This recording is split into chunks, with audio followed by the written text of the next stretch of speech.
Hey there everyone, great to see you today. As always, so excited that you're joining me for this little time together. Today I have got some fabric to share with you. This is a fabric and sewing accessories haul. I mentioned in a previous video that Dressew, the fabric store I go to most often here in Vancouver, is right along Hastings Street, was having a 30% off everything store-wide sale. So I managed to pop in on the Friday and grab a few little tidbits, but there was nothing major. However, I did do a bit of shopping, a couple of visits previous, so I thought we'd lump everything together and talk about some great fabrics and what plans I have for them. As well, I've recently purchased a couple of patterns that came in the mail. That's also very exciting.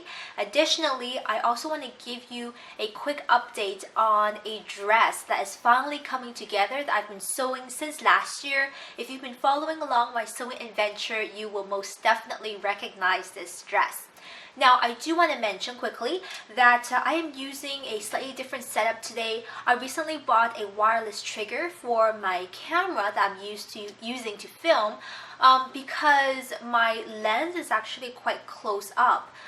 So I've been trying to move my camera further back, and now that I have the wireless trigger, I can use it to focus and still sit farther back and still be able to manhandle or woman handle everything on my own without needing an extra person to help me focus and set the scene for filming. So I will try to project my voice a little louder today so you can hear me well, but do let me know if this is a more comfortable distance for you in a video, especially where I'm holding things up, bigger items, so you can see them better. But regardless, let's move on into the good stuff. Let's start off with the actual sewing pattern so we can get them out of the way. I have here a couple of new ones that I bought, mostly because I've gained a little bit of weight in the past year or so, and a lot of my vintage sewing patterns were on the smaller side to begin with. So I wanted something that had a little bit more wiggle room and was much more comfortable and fit for my current body shape.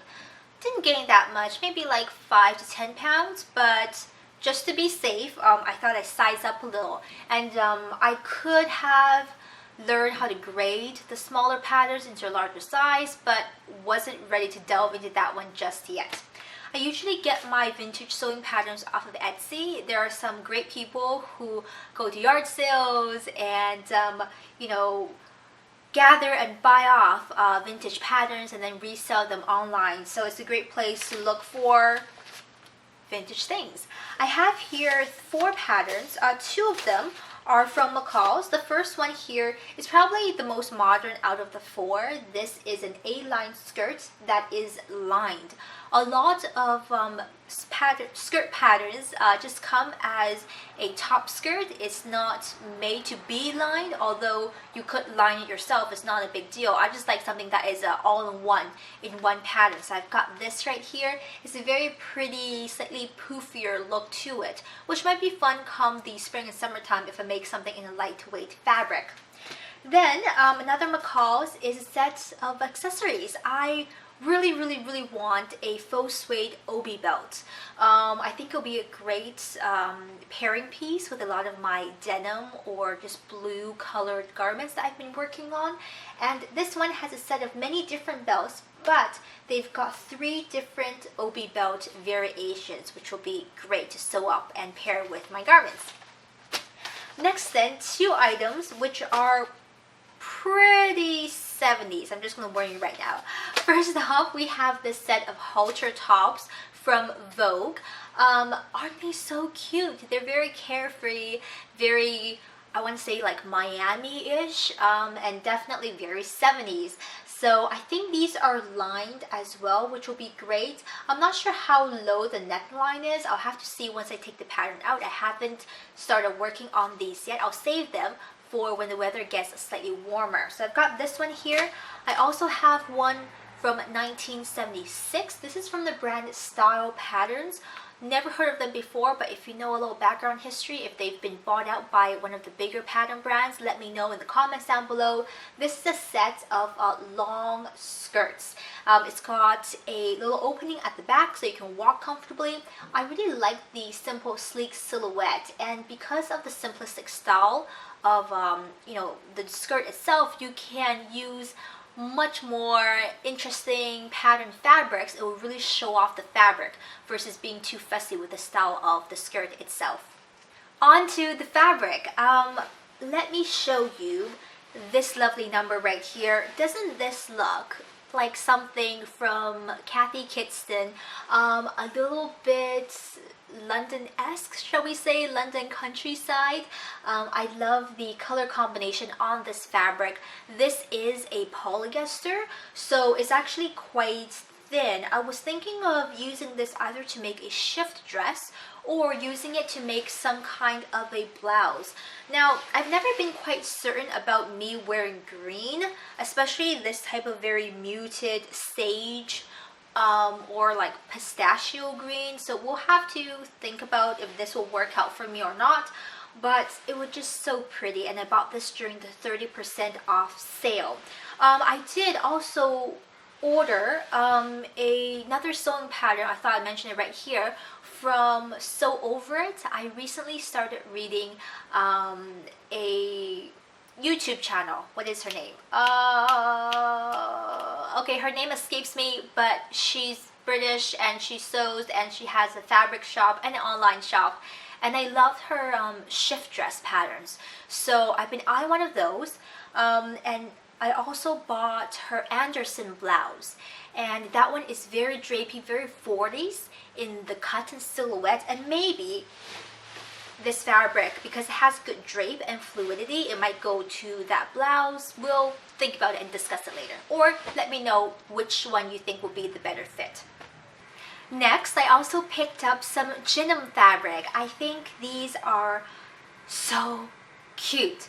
And I wanted something in a very classic color pattern, so I bought the one in just white and black. It's a very small pattern, not one of those large ones. Because I'm quite petite, I'm only about 5'2", I didn't want to wear anything with super big patterns that might overwhelm my frame. So I thought this fabric, wait for the car to go, please move on, car. And I would use this to make that 70s skirt I just showed you, the one that looks like this. Hopefully these two will go well together. And I did buy a lining fabric as well for this. And you know, this is just, it's classic, right? You can use it for a dress, but again, I'm using it for a longer length skirt.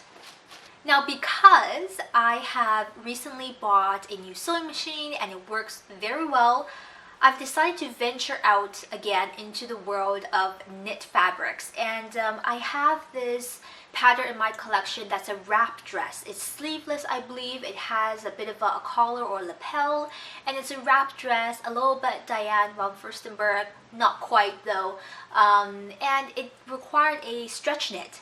So I went to Dressew and I picked up this double knit, which is one of the recommendations on the back of the pattern. A lot of the vintage patterns that I have, I've been trying really hard to look for the original recommended fabrics to sew up for that specific item, because I wanted to see how it was designed to be worn or designed to be made. Of course, not all of the fabrics are still popular in production anymore, but I try my best, and they did recommend a double knit, and I got a double knit.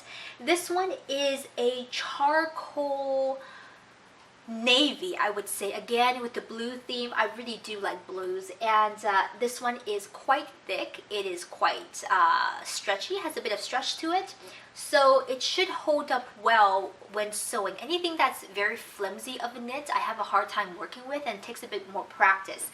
So I'm hoping that this fabric will go really well with that wraparound dress, and I'll have something to show you in a couple of months.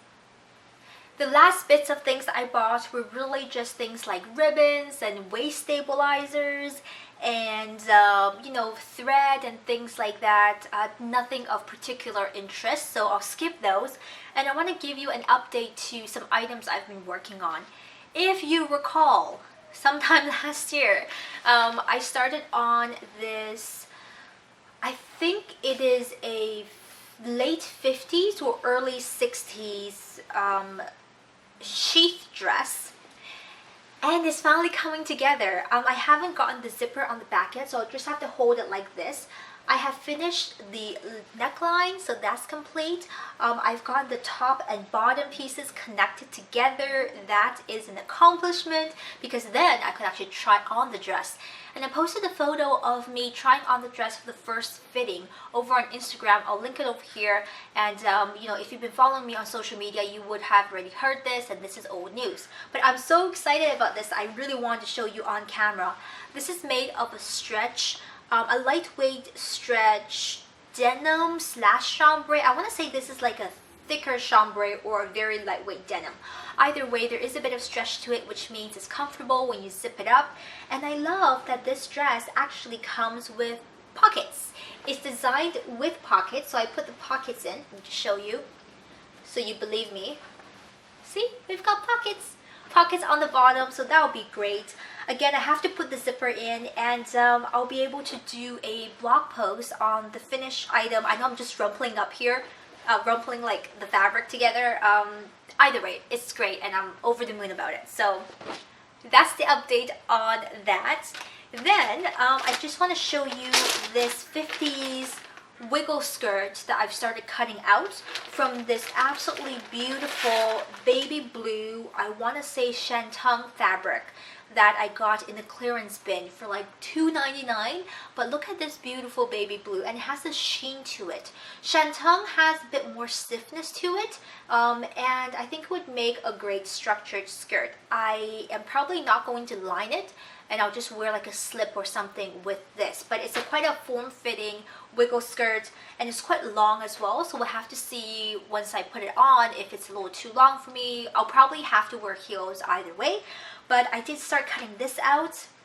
I have a few of the pieces here. It's a very simple pattern, and what's great about that is they say that all you need is a yard of 54-inch wide fabric, which is great. A lot of the fabric that you buy on clearance or in the clearance bin are remnants, so they're cut, you know, bits and pieces left over from the bolt, the larger rolls. Therefore, you usually don't get, you know, meters and meters of fabric. But if you can find like a yard of fabric, you can make a pencil skirt, which is great. So I think that wraps up my little sewing haul. I know this might be a little underwhelming. I felt I've got more things, but I'm just really excited about everything, and I can't wait to finish up that denim sheath dress I showed you. I can't wait to start sewing this one, which will be beautiful, I think. And let me know what type of other sewing videos you're looking forward to. I know you wanted one on how to organize a sewing project once you get started, so I'll be filming that in the next week or two, so look forward to that one. And I really look forward to connecting with you in the comments, so leave me one and let's chat. Talk to you next time. Take care. Bye.